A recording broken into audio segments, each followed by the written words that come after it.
Good morning, y'all. Welcome to the farm. Today I'm going to be working on this drywall on this wall behind me, and so I'm just going to get with it and take y'all along for the ride today.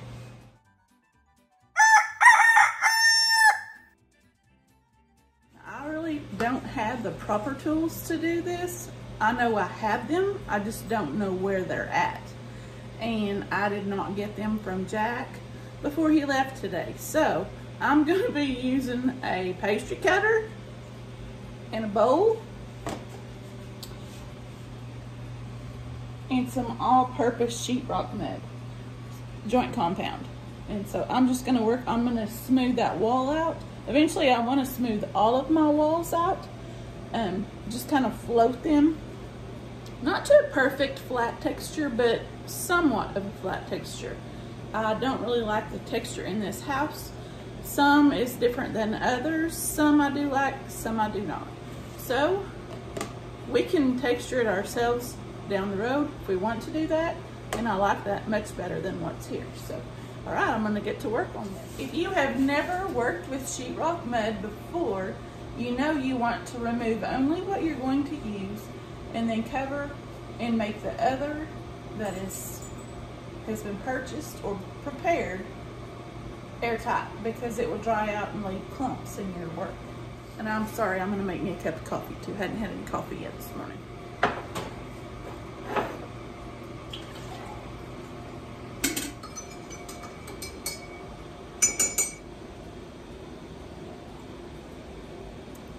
That is good. All right, now to work. And I better put my glasses on because I can't see.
This may not be the best job, but I did it myself. I saved myself the labor.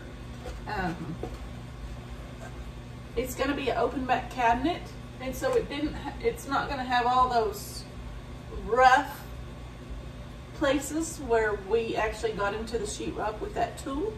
So it will actually be a finished wall. I'm actually going to do a backsplash too. So this down here on the bottom, it doesn't have to be perfect because it's going to be covered up. But that's down the road. So, it's looking better. I think it's looking better.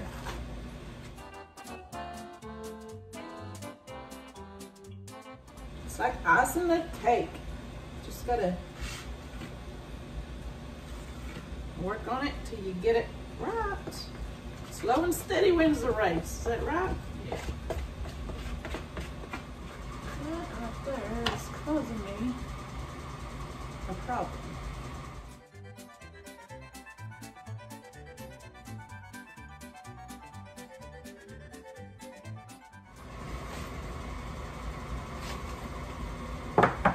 I'm getting this all over me. It's a good thing it washes out with water. It's water soluble.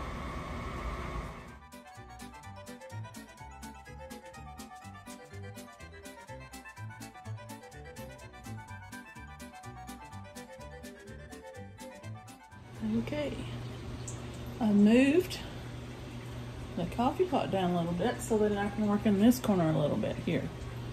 Let's see what I can do here.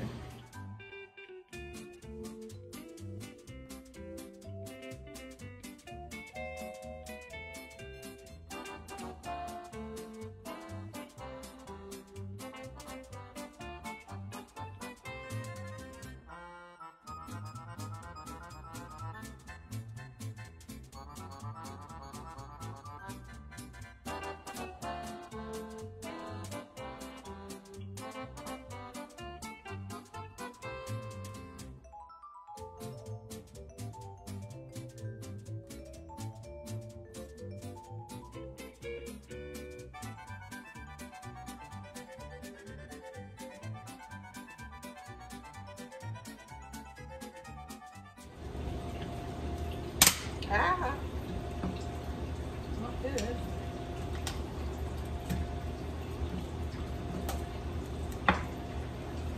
These are behind the grout.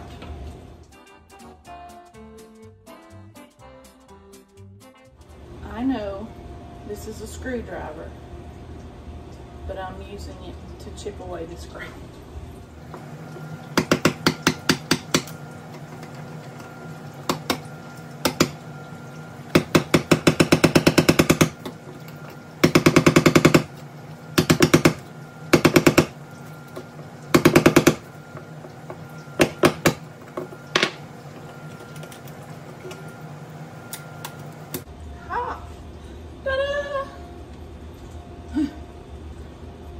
They intended those not to come out. I broke this one. I'll have to replace it later.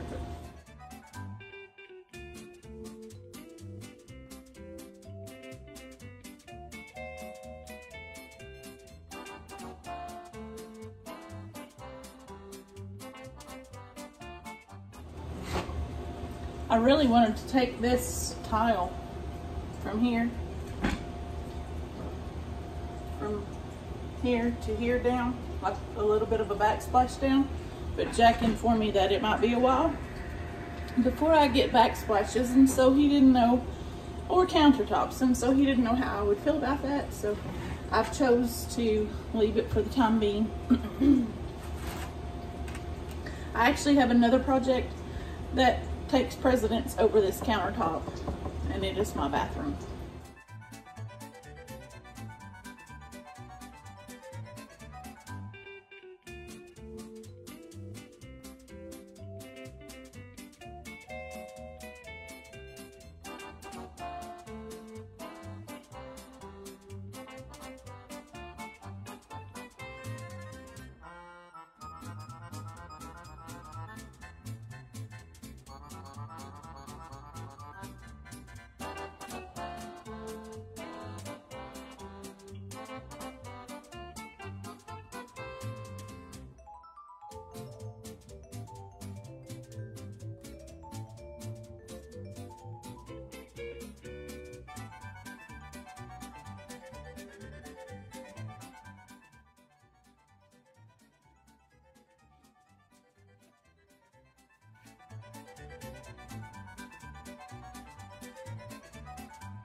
Okay, y'all, I'm gonna call it a day on this wall because it's taking it quite a while to dry.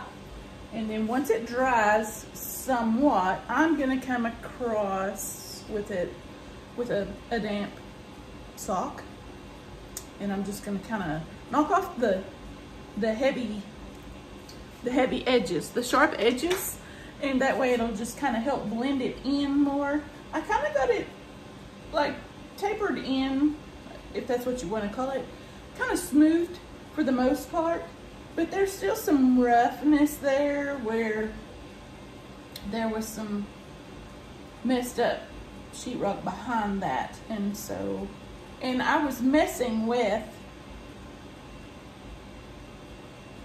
I was dealing with different thicknesses of texture already on the bare sheetrock. So, I mean, I had plaster that was like deep texture plaster below the cabinets on the backsplash.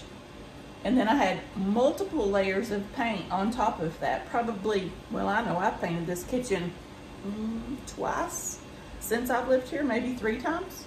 It was green once, now it's blue twice. I painted it twice. So there's no telling how many times that the people that lived here before us had painted it also. So I'm just saying that's added depth to that sheetrock that I was dealing with on the bottom part as far as the backsplash goes. Then you're dealing with the part that's behind the cabinets, and that just had blue on mud, which wasn't thick at all. That was very easy to texture, or to float. That's what I'm gonna call this, is floating. And then you have, of course, the seam here, and that is gonna take some extra mud and some extra work to get it back to smooth, but I'm not too concerned with it because that is going to be back behind the cabinet. It's going back up there, so the only part that's going to be visible is probably, well, about a foot, because that foot, because of the foot there, so it's going to go up probably not even a whole foot. So that over there behind that coffee pot, right here. I think my camera's off a little bit. So right in this area, I can deal with that. I mean, I'm going to be able to, the underneath part's going to be covered with a backsplash eventually. I'd like to have it smooth until we can get a backsplash and paint it and look nice, but I think it's going to work. So we'll see.